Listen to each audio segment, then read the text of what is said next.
Olá, bom dia, boa tarde, boa noite. Cá para nós está de volta aqui. Olha, o assunto de hoje, viu, Josival Pereira, na ausência de Fernando Albuquerque, que finalmente eu descobri porque é que Fernando não está aparecendo. Está de férias. Mas merece, né? Trabalha muito, faz o maior sucesso aqui na Rede Tambaú de Comunicação, na TV Tambaú, com um programa maravilhoso. Trabalha muito, precisa de férias. E espero que traga novidades, viu? Pensei que ela tinha ido para o segundo turno da campanha. Olha, toda ausência é atrevida, a gente não pode dar esticar muita corda aqui não. Mas você sabe que falando em campanha e assistindo ao noticiário da semana... Mas eu descobri que ela quis fugir do segundo turno da campanha. Olha só, é sabida, viu? Inteligente a nossa querida Fernanda. Mas, Josival, algo me chamou a atenção, me trouxe uma preocupação que eu acho que a gente deveria intensificar naquilo que a gente pode na comunicação para que as autoridades comecem a pensar direito nessa questão do idoso. A queda do presidente Lula, não se sabe aonde, mas foi uma queda, né? Uma queda no banheiro, tal, traz para a gente, cidadão, uma preocupação muito grande com relação ao idoso e para vamos dizer assim, uma necessidade de se trabalhar nas exigências, né, de arquitetura e engenharia, porque hoje a gente sabe que não é obrigatório ter dentro dos banheiros aquelas alças para se segurar quando está tomando banho, quando está se levantando da privada. São necessidades, era para ser obrigatório. O projeto existe, é aprovado e a aprovação deveria ser tendo o cuidado, porque ali é um lugar que vai ter a possibilidade, claro, de qualquer pessoa em qualquer idade estar frequentando. Então, se é uma necessidade do mundo, e a gente sabe que o que mata idosos são quedas, né, em termos percentuais, é o que mais mata, né? Começa por aí. Começa por aí. Começa. Então, é uma preocupação que a gente tem que colocar e temos que colocar aqui em discussão, porque se não for nessa oportunidade, quando é que vai ser, né? Não, você traz um tema que é extremamente oportuno, Gerardo, porque, veja bem, é engraçado. Tem uma legislação para ser cumprida, não é só a história do banheiro, mas é a história da acessibilidade de uma maneira geral. Isso. Da acessibilidade geral, quando vamos falar acessibilidade, mulheres, crianças, as pessoas de uma maneira geral, a acessibilidade não é observada nas ruas, é difícil, complicado, tá? E aí é uma questão que precisa ser discutida muito. Veio um pouquinho nessa campanha eleitoral quando as pessoas falam, por exemplo, de calçadas padronizadas ou calçadas nos bairros. Então, esse é um tema extremamente relevante, as pessoas não entendem. Há alguns anos atrás, 5, 6 anos atrás, eu vi uma pesquisa sobre qual é a forma de locomoção mais utilizada em João Pessoa. E engraçado que não era ônibus, não é carro, não é bicicleta, não é moto. A forma de locomoção mais utilizada em João Pessoa bate mais de 30%, cerca de 35%, é a locomoção a pé. A pé, é incrível. E a gente só vê em tempo recente alguém que teve preocupação com calçada, que foi o ex-prefeito Luciano Cartacho, e foi até muito criticado. Fez aqui, né? na Beira Rio, fez onde colocou, na Epitácio, a obrigação, o calçamento que Cícero está fazendo nos bairros, ele está anunciando que está fazendo com calçada padronizada, e é obrigado a fazer. Porque você imagina, é onde o idoso, no final da tarde, a idosa no final da tarde caminha na sua casa um pouquinho nas calçadas. Isso. É onde a mãe vai levar o filho de manhã na escola mais próxima, na outra esquina. Vai comprar no mercadinho, né? Josival, eu tenho uma amiga fotógrafa no Rio de Janeiro chamada Tereza Eugênia. Tereza Eugênia é enfermeira de economia e formação, mas foi para o Rio de Janeiro na época dos anos 60, 70, e aí ficou lá e deu asas à imaginação e aí se permitiu a fotografar todo o acompanhamento dos representantes da música popular brasileira de relevância, principalmente da Bahia, Gilberto Gil, Caetano, Gal e tal. E aí Tereza Eugênia ficou no Rio de Janeiro. Hoje ela tem 80 e poucos anos, mora em Copacabana, mas ela anda a pé todos os dias e para todo lugar, porque ela faz a vida dela nas proximidades de casa. Eu disse, você não tem medo de cair, não? As calçadas boas, viu? Lá. Elas têm ou não, porque enquanto tiver essas grades aqui nos prédios, vai ser sempre o meu caminho. Eu sempre vou pertinho delas e vou pegando ali. Não tem corrimão, mas tem as grades. E isso é algo que não tem na Paraíba, por exemplo. Não, você vai andar, não tem. Nesses bairros novos, onde tá tendo calçamento, está ganhando as calçadas, eu acho que é até justo para a população mais pobre, mas nos bairros mais antigos de João Pessoa, praticamente vai ser muito difícil padronizar a calçada. É verdade, tá certo? é Padronizar verdade. a calçada. Quando mexe já tem um problema. Já tem né? alguém que vai reclamar. O centro histórico, lamentavelmente, tinha um projeto que era caminho do centro histórico na época do Luciano, e era para ser resolvido, e daqui a pouco deu uma confusão entre os órgãos do controle histórico, entre um e outro, tem um do Estado, tem um federal, e daqui a pouco não se entendeu sobre as calçadas, e aí o projeto morreu. Quer dizer, o centro histórico é obrigado a ter calçada. Tem que ter, senão não vai se andar. Né? Tem que ter. Qualquer grande país que você vai andar, hoje os centros históricos, eles têm uma parte mínima. Quando tem para carro, tem várias partes dos centros históricos que são realmente fechados para carro. Quando tem uma via para um carro e o resto virou calçada. E por isso que as pessoas frequentam com certa tranquilidade. Olha, e aí ainda vou te falar, viu? Alguns anos atrás eu tive um problema, o tendão de Aquiles rompeu, eu tive que fazer uma cirurgia, ficou uma sequelazinha, né? Por isso que vez por outra eu tô mancando um pouco, porque é um cansaço que dá, eu tento corrigir, drará. Mas na época da recuperação, eu tive um processo a ser enfrentado. Um mês deitado, um mês de cadeira de roda, um mês de muleta, outro mês com bengala, para ir voltar a andar. E aí, nesse momento da cadeira de roda, eu percebi finalmente, repetia, feito papagaio, o que as pessoas falavam, que a acessibilidade era ruim, mas não tinha vivência. Pior. A vivência foi uma tragédia. Uma tragédia. As calçadas, como nós sabemos, não existem. O cadeirante não vai só. Essa história das calçadas vem de um equívoco de muito longe, é sobre a propriedade da calçada, né? Isso. Muito antigamente os proprietários compravam um terreno e eles diziam, minha calçada, não passe, porque tem uma briga de menino, ele só ia logo dizendo, não passe na minha calçada. Era, a pessoa tinha que passar pela rua, né? Ou a mulher, não pise na minha calçada, sua não sei o quê, quer dizer, era uma briga. Uma propriedade que a pessoa tratava, né? Ali E aí fazia do jeito que queria, o batente bem grande, a outra coisa, enfim. E a calçada não é definitivamente do proprietário, não está na escritura. Não é pública, né? É pública.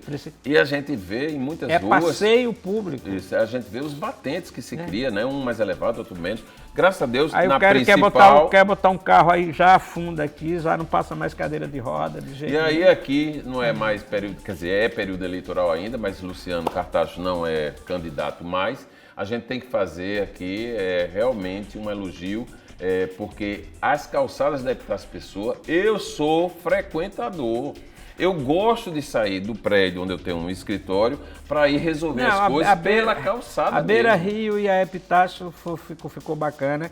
E se nessas ruas que Cícero está calçando aí, está anunciando 1.500 ruas e depois os restantes, se ele fizer em todas essas ruas calçada padronizada nos bairros, terá sido um ganho para a população gigantesco. Sem tamanho, realmente. Agora, veja bem, a gente estava falando da história, né? A gente falou da calçada, mas... Vamos pro banheiro, né? O banheiro e a casa, de uma maneira geral. Veja, vamos pegar... Tem algumas coisas eu acho que as pessoas precisam observar. Nessa história do Palácio do Alvorada, Lula caiu agora e as pessoas esqueceram que Bolsonaro também sofreu uma queda. Sim. Bolsonaro sofreu uma queda, não foi tão grave, mas Bolsonaro sofreu uma queda, eu acho que no banheiro. E por conta da queda de Bolsonaro, se descobriu na época que o material que tinha sido utilizado, embora tivesse sido, digamos assim, de primeira qualidade em 1960, 59, 60, quando estava construindo aquilo ali, 59, não 70. É apropriado para... Não é apropriado para as regras de hoje, o palácio todo. Foi feita alguma coisa de segurança no período de Bolsonaro, mas não foi feito ainda. Quer dizer, eu estou pegando esse exemplo do Palácio, que chama a atenção de duas quedas. Então imagina as casas mais antigas, por melhores que elas sejam hoje, antigas, que as pessoas o material não é antiderrapante, não é o melhor material antiderrapante. os pequenos batentes que as casas têm, Isso. a falta realmente dos equipamentos de segurança que é preciso ter, os corrimãos. Como a gente está num momento que é decisivo para o futuro, escolhendo os novos governantes, escolhendo aí os legisladores que acabou de acontecer a nível municipal, já estamos no estadual, no federal, a gente tem que ter essa preocupação da questão da segurança. Quer dizer, o poder público, a obrigação do poder público vai fazer um residencial, que é o poder público que bota o dinheiro. Os que não podem ir para cima, não podem ir para baixo, vai fazer tem um que ter residencial, cuidado dentro de casa. tem que ter a obrigatoriedade da segurança dos prédios da residência, porque na verdade está indo muito idoso para esses residenciais. Isso. Olha, do jeito que conseguiu-se a acessibilidade aos banheiros, com portas mais largas, né? Com acesso às privadas de forma que a cadeira de rodas chegue junto, né?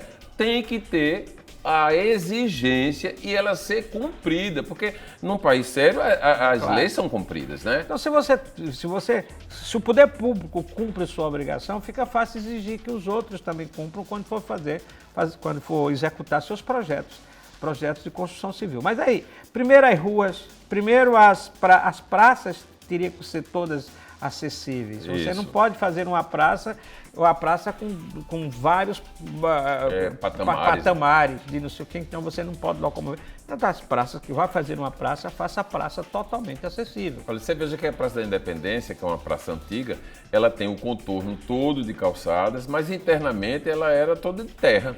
Né? Aí uma terra que às vezes fica fofa, outras horas junta água, e aí a gente tem que ter uma preocupação, porque o equipamento existe e é utilizado. Vai fazer um parque, o parque tem que ser todo acessível. Não adianta você fazer um parque que o idoso, que a criança não possa andar, pelo amor de Deus. Pelo amor de Deus, né? É verdade. Agora, saindo do idoso e indo para o assunto, que é o assunto da semana, temos eleição. Agora nesse final de semana, e a gente está aqui conclamando você não deixar de votar, né? É importantíssima a sua participação. Essa história de que não está acreditando mais na política, que não gosta disso, que não sei o que, isso não existe não. A gente tem que pensar no nosso futuro. Vai lá, dá o teu protesto, mas na urna. É importantíssimo.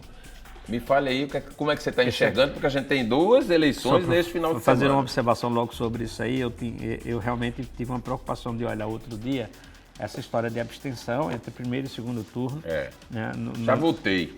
No Brasil e entre, de certa forma, o protesto que as pessoas fazem. Porque quando você vai para a urna, se eu vou cumprir minha obrigação, mas vota branco ou vota nulo, de certa forma você está tendo uma insatisfação em relação aos candidatos daquele momento e talvez ao processo, claro. A democracia de uma maneira geral. E aí eu vi que em toda a eleição, nos últimos 20 anos, houve um acréscimo de abstenções entre o primeiro e o segundo turno. Provavelmente porque as pessoas votaram no primeiro turno no candidato, ele saiu, não ficou satisfeito, ou então porque a pessoa é de fora, veio uma vez votar e talvez não tenha condições de votar pela segunda vez. Né? Mas está alta. Em João Pessoa deu 23% a abstenção em 2020. A abstenção agora, no segundo turno. Sim. E quando você bota mais, então, 6, 7% de brancos e nulos Quer dizer que chega quase a 30, né? Não, está passando de 30. Então está passando de 30. Eu vi um pouquinho mais de 30. Eu vi algumas cidades que chegou a 40, algumas cidades do Brasil, entre essa história, entre você contar abstenção, ausência, brancos e nulos. Então, eu fico imaginando, se o voto não fosse obrigatório, nós estaríamos aqui chegando na faixa dos 40% de pessoas que não iriam votar, 50%. Então, teria que haver uma disputa muito grande para o eleitor comparecer. Tá? Comparecer às urnas. Mas esse apelo que você faz é interessante, porque eu acho que você, de qualquer forma, tem que mostrar nas urnas. É fácil, né? No segundo turno, a gente tem ainda menos tempo de ocupação lá da urna. Quer dizer, votar no número e vai embora. Nós chegamos pelas pesquisas, se a gente for acreditar nas pesquisas no Brasil, a gente precisa, em algumas delas, eu acho que tem uns 4 ou 5 institutos que a gente ainda precisa botar fé nas pesquisas ou mais. Talvez tenha mais, tem uns que não divulgam pesquisa de jeito nenhum, que a gente também precisa botar fé, faz internamente. Então você tem 2 quadros, um quadro distinto aqui em João Pessoa para o segundo turno, né? Você tem João Pessoa e Campina Grande seriam diferentes. As pesquisas apontam um amplo favoritismo de Cícero E aí a gente não tem nenhuma pesquisa que dê ao contrário. A semana todinha, todos os institutos deram.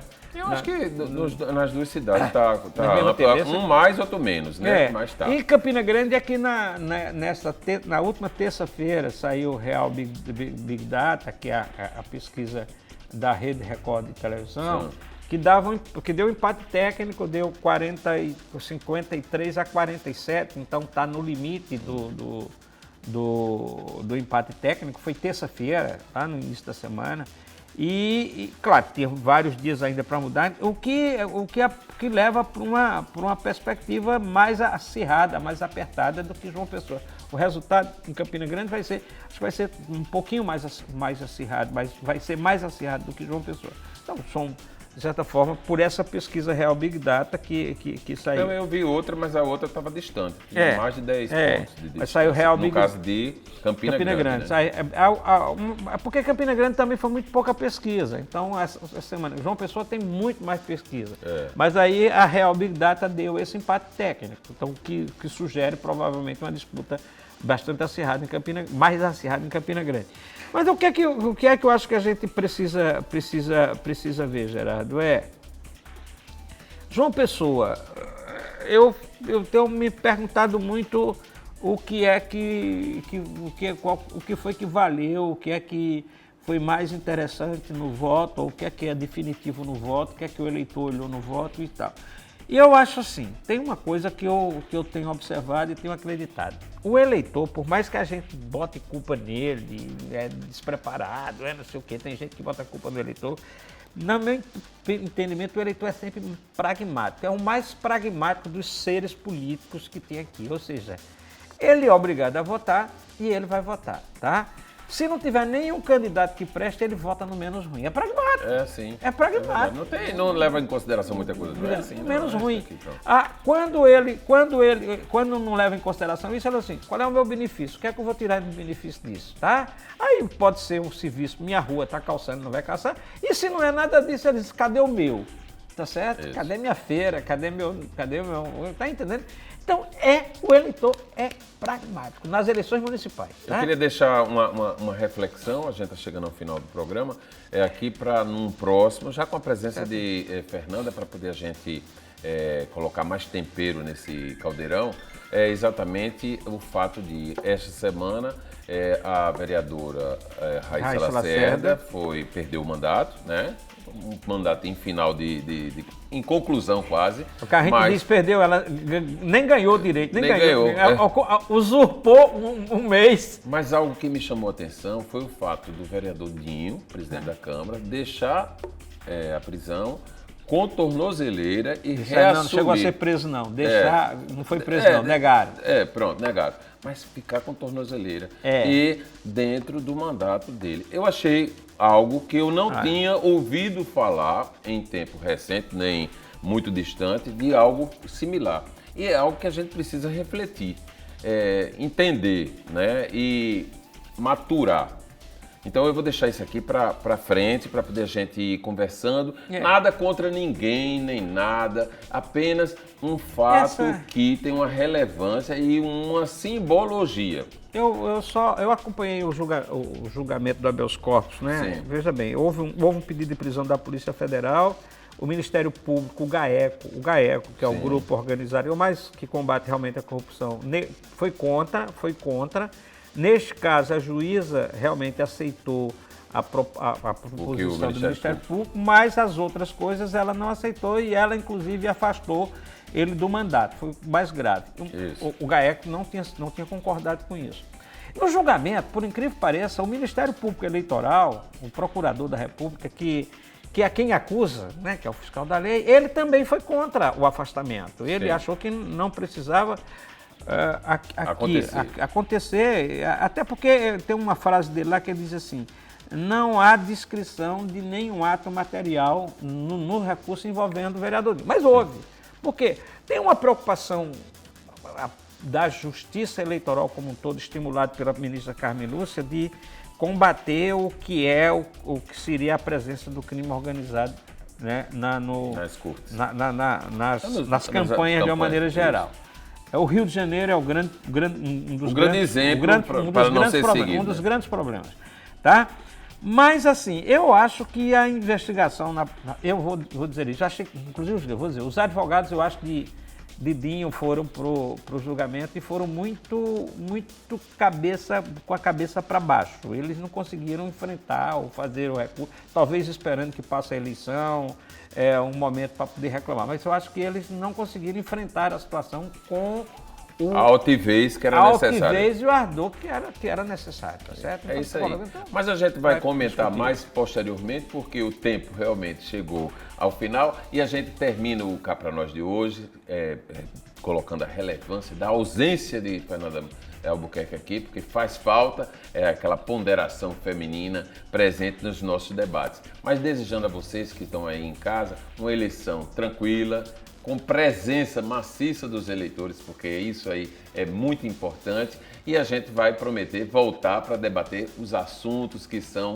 os do dia a dia de nossa vida. Até a próxima!